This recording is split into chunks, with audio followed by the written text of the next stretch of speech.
मंडळी, आज मी तुम्हाला तोंडाला चव आणणारी अस्सल गावरान पद्धतीने भन्नाट चवीचा असा बोंबील मसाला माझ्या पद्धतीने बनवून दाखवणार आहे। तुम्ही जर बोंबील मसाला खात असाल तर तुम्हाला माहीतच असेल की याची चव किती भन्नाट लागते। खायला अप्रतिम लागतो। तुम्ही भाकरी बरोबर खा, चपाती बरोबर खा किंवा भाताबरोबर खा, कशा बरोबरही खाऊ शकता आणि तोंडाला इतकी मस्त चव येते ना की सांगूही शकत नाही। तर आज मी तुम्हाला माझ्या पद्धतीने बनवून दाखवणार आहे, तर रेसिपी शेवटपर्यंत पूर्ण पहा। चला तर सुरुवात करूया।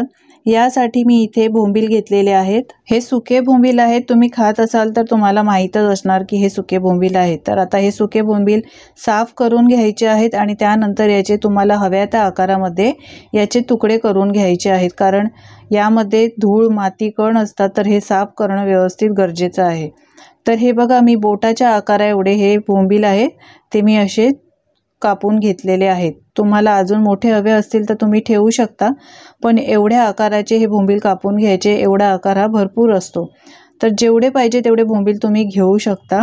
यानंतर या बोंबलाला आपण गरम करून म्हणजेच फ्राय करून थोडंसं हलकं भाजून घेणार आहोत। तर गॅसवर मी इथे पॅन गरम करायला ठेवलेला आहे। हे बोंबील जोपर्यंत आजूबाजूच्या घरांमध्ये वास जात नाही ना, तोपर्यंत मस्त हे खमंग भाजून घ्यायचे आहेत।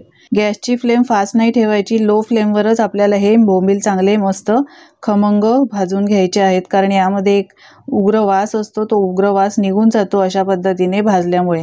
आता हे बोंबील एका भांड्यामध्ये काढून घ्यायचे। यानंतर यामध्ये पाणी घालायचं आहे आपल्याला।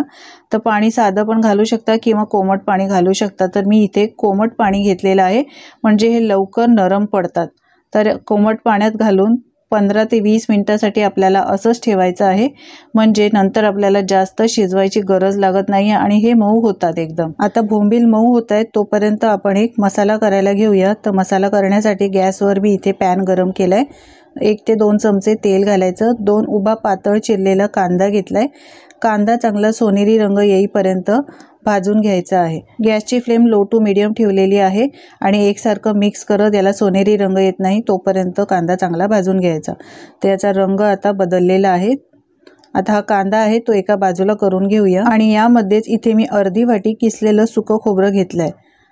त्यानंतर 2 चमचे धणे, 2 लसणाच्या पाकळ्या घेतल्यात, कारण त्या मोठ्या आहेत म्हणून 2 घेतल्यात। 1 इंच आल्याचा तुकडा, सगळं व्यवस्थित मिक्स करायचं आहे आणि हे सुद्धा यामध्येच भाजून घ्यायचं आहे। तुमच्याकडे जर सुकं खोबरं नसेल, ओलं खोबरं असेल तर ते सुद्धा घेतलं तरी सुद्धा चालेल। आता हा मसाला आपला भाजून झालाय। गॅस बंद करायचा आहे आणि पूर्णपणे हा मसाला थंड करायचा। थंड झाल्यानंतर मिक्सरच्या भांड्यामध्ये काढून घ्यायचा आहे। तर सगळा मसाला मी मिक्सरच्या भांड्यामध्ये काढून घेतलाय। आता यामध्येच थोडीशी पुदिन्याची पानं आणि मूठभर कोथिंबीर घालायची। पाणी घालून झाकण लावून मिक्सरला बारीक वाटून घ्यायचं। तर हे बघा, आपलं हिरवगार मस्त वाटण तयार झालेलं आहे। आता इथे मी कढई गरम करायला ठेवलेली आहे। कढईमध्ये 3 ते 4 चमचे तेल घालायचं। बोंबील मसाल्याला थोडंसं तेल जास्तच लागतं, त्यामुळे मी 3 ते 4 चमचे तेल घातलेलं आहे। 1 चमचा मोहरी घालायची। त्यानंतर 15 ते 20 लसणाच्या पाकळ्या घालायच्या। लसूण जास्तच घालायचा, कारण बोंबलाला एक प्रकारचा वास असतो, तर लसणामुळे तो वास एवढा येत नाही खाताना। आता लसूण चांगला परतून घ्यायचा आहे। त्यानंतर 2 मोठे बारीक चिरलेले कांदे घेतलेत। यामध्ये कांद्याचा वापर सुद्धा भरपूर करायचा आणि व्यवस्थित मिक्स करून घ्यायचा जोपर्यंत कांदा चांगला मऊ होत नाही। गॅसची फ्लेम इथे लो टू मीडियम ठेवलेली आहे आणि लो टू मीडियम फ्लेमवरच कांदा चांगला शिजवून घ्यायचा आहे, कच्चा अजिबात ठेवायचा नाही। तर 2 ते 3 मिनिटं मी कांदा चांगला शिजवून घेतलेला आहे। हे बघा, आता यानंतर यामध्ये कढीपत्ता घालायचा आहे, बारीक चिरलेला टोमॅटो घालायचा आणि मिक्स करून घ्यायचं। कांदा आणि टोमॅटो लवकर मऊ होण्यासाठी यामध्येच मीठ घालायचं आहे। मीठ नंतर मी घालणार नाही, आताच घालते। जर गरज लागली तर नंतर मिठाचा वापर आपण करू शकतो। परत एकदा व्यवस्थित मिक्स करून घ्यायचं आहे। कांदा आणि टोमॅटो आपले चांगले मस्त मऊ झालेले आहेत। आता यामध्ये काही मसाले घालूया। तर पाव चमचा हळद पावडर घातली आहे। 1 चमचा काश्मीरी मिरची पावडर, यामुळे रंग चांगला येतो। 1 चमचा धणे पावडर घातलेली आहे। 1 चमचा लाल तिखट घालायचं। तुम्हाला तिखट जर जास्त हवं असेल तर तुम्ही त्याचा वापर करू शकता। यामध्ये सुके बोंबील किंवा सुकट बनवताना यामध्ये जरा तिखटाचा वापर जास्तच करतात, कारण हे झणझणीत खायलाच मस्त लागतं। आता हे मसाले चांगले यामध्ये परतून घेतलेले आहेत, चांगले शिजवून घ्यायचे जोपर्यंत याचा कच्चेपणा जात नाही। त्यानंतर आपण जे वाटण केलं होतं ना ते वाटण यामध्ये घालायचं आहे। तर सगळं वाटण यामध्ये घातलेलं आहे, आता मिक्स करून घ्यायचं आहे। मंडळी, तुम्हाला जर माझी रेसिपी आवडत असेल तर प्लीज एक लाईक करायला अजिबात विसरू नका। आणि हो, तुम्ही कोणत्या देशातून कोणत्या शहरातून माझी ही रेसिपी पाहताय हे सुद्धा कमेंट करून सांगायला विसरू नका, म्हणजे मी तुमचे आभार मानू शकेन।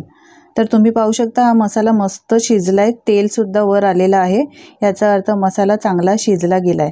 आता मिक्सरच्या भांड्यामध्येच मी थोडंसं पाणी घातलेलं आहे आणि हे पाणी यामध्ये घातलं आहे, एकदा मिक्स करून घ्यायचं आहे। मंडळी, तुम्ही सुद्धा सुके बोंबील बनवत असाल आणि अशाच पद्धतीने बनवता की तुमची पद्धत बनवण्याची वेगळी आहे, मसाले कोणत्या पद्धतीने तुम्ही घालता हे सुद्धा मला कमेंट करून सांगायला विसरू नका, म्हणजे मी पुढच्या वेळी तुमच्या पद्धतीने सुद्धा बनवायचा प्रयत्न करेन। या मसाल्याला छान एक उकळी आलेली आहे, बोंबील सुद्धा तुम्ही पाहू शकता मस्त मऊ झालेले आहेत। आता हे बोंबील आहे ना घालण्यापूर्वी 3 ते 4 वेळा पाण्याने स्वच्छ धुवून घ्यायचे, कारण यामध्ये धूळ असते, माती असते, तर यासाठी हे बोंबील चांगले स्वच्छ धुणे खूप गरजेचं आहे, नाहीतर खाताना आपल्याला कचकच लागू शकते। आता यात 2 उभे चिरून घेतलेले बटाटे घातलेत, बोंबील मी 4 ते 5 वेळा चांगले हाताने स्वच्छ करून धुवून घेतलेले आहेत आणि हे धुतलेले बोंबील मी यामध्ये घातलेत। कोकमं घालायची आहेत 3 ते 4। आता व्यवस्थित मिक्स करून घ्यायचं। तुमच्याकडे कोकम नसतील तर कोकमाचं आगळ असतं ते घातलं तरी सुद्धा चालेल। काय मस्त सुगंध येतो, मी तुम्हाला सांगूही शकत नाही। आता इथे पाणी घालायचं आहे, तर पाण्याचा वापर करताना गरम पाण्याचाच वापर करायचा आहे, साधं पाणी घालू नका, म्हणजे याला तर्री चांगली येते आणि बोंबील सुद्धा लवकर शिजतात। तर एकदा पुन्हा मिक्स करून घ्यायचं आहे। मिक्स केल्यानंतर यामध्ये 1 चमचा गरम मसाला घालायचा आणि गरम मसाला घातल्यानंतर पुन्हा एकदा व्यवस्थित मिक्स करून घ्यायचा आहे। आता झाकण ठेवून 10 ते 12 मिनिटं आपल्याला हा बोंबील मसाला छान शिजवून घ्यायचा आहे। तर लो फ्लेमवर मी 10 ते 12 मिनिटं हा बोंबील मसाला मस्त शिजवून घेतलाय। तुम्ही पाहू शकता याला रंग किती सुरेख आलाय, याला तर्री सुद्धा खूपच मस्त आली आणि सुगंध तर एवढा घरभर पसरलेला आहे की मी सांगूही शकत नाही।